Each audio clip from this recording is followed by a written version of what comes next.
Welcome back to my channel. Today I'm going to do a video that I've been wanting to do for a little while about things I didn't buy and why.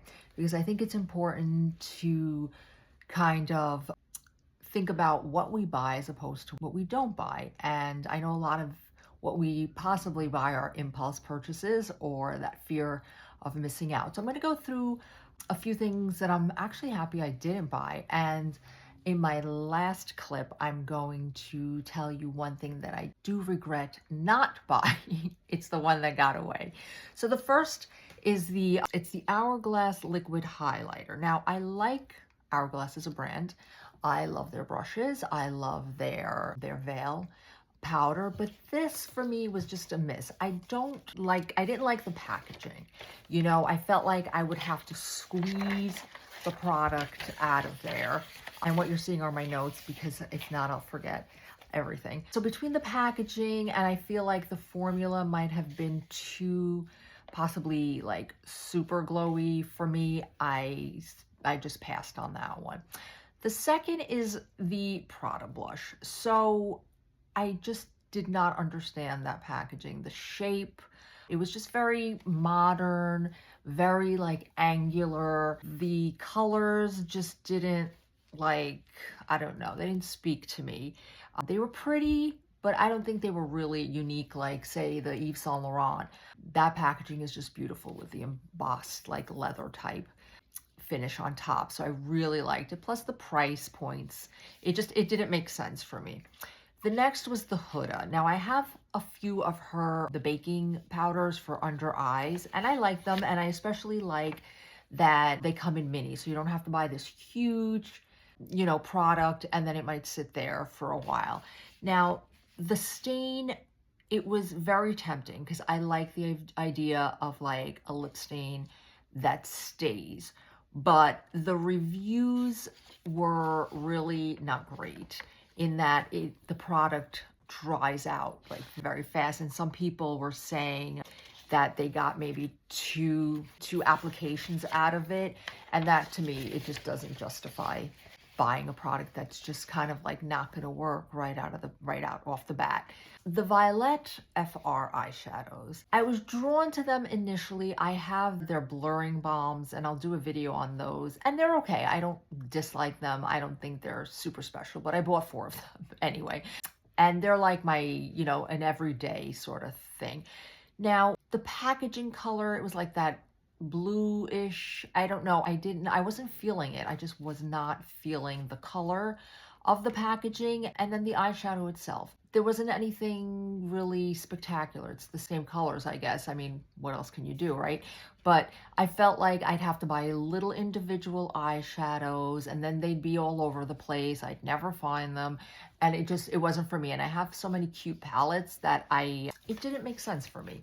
And speaking of palettes, the Natasha Denona, it's beautiful, but do I need another palette with nudes and earth tones? No, I don't. However, every time I go to Sephora, I look at it longingly, but I don't think I'm going to buy it unless maybe it goes on like a super sale. So that was another no, because I do have a lot of cute palettes. I love the Geller Delectables palette. I have Revolution palettes, and also more cost effective. I think it was like 69 or maybe it was 82. I don't remember exactly. Now this one, people have a lot of opinions about this one, strong opinions. The Estee Lauder, of course, the new formulation. Now, I went twice to Sephora to see, to get a shade match. Luckily, it's the same shade that I am in the old one, which is the 2W1, I think it's Dawn.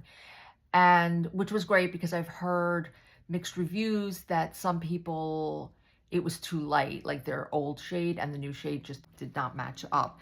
So shade-wise, I was the same, but I felt I needed like a little bit more product than I really wanted to use. And it also felt tacky.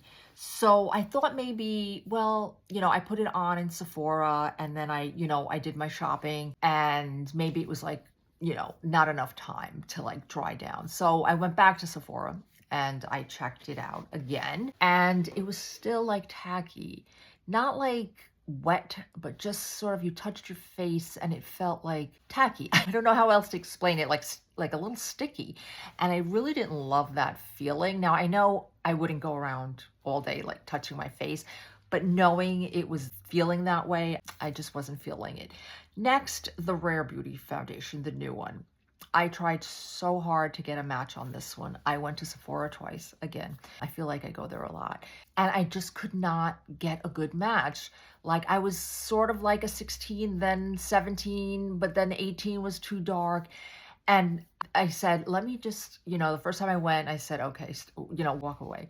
And then I went again and I still could not get a match. And that was another time where I left it on, I walked around, I looked at it in, different light. And I wasn't feeling it at all. So that one I had to just like let go and not purchase. The last one is the Hermes bronzer, that beautiful bronzer with like the embossed like horse head on top of it. Now, it was gorgeous.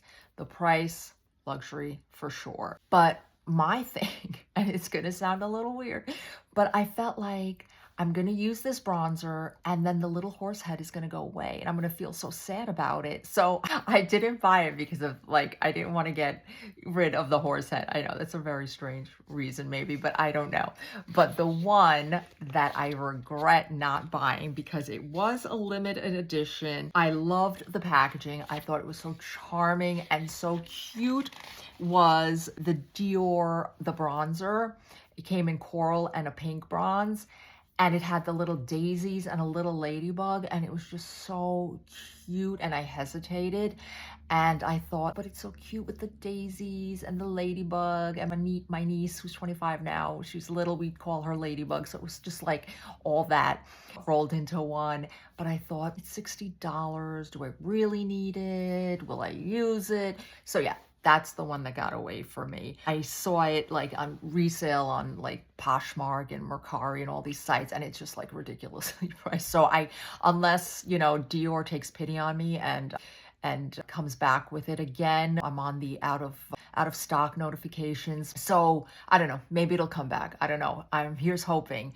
But so those are the ones. So I'm just really learning it's okay to pause, not buy everything, not get caught up in like this brand just came out with this fabulous thing, I have to go get it, not buying impulsively and just stepping back a little bit and really just buying things that you really love, regardless of price. So I'm curious to know, what are some products that you're glad you skipped out of, and maybe, one or two that you regret and got away. So thanks for watching, and I'll see you next time.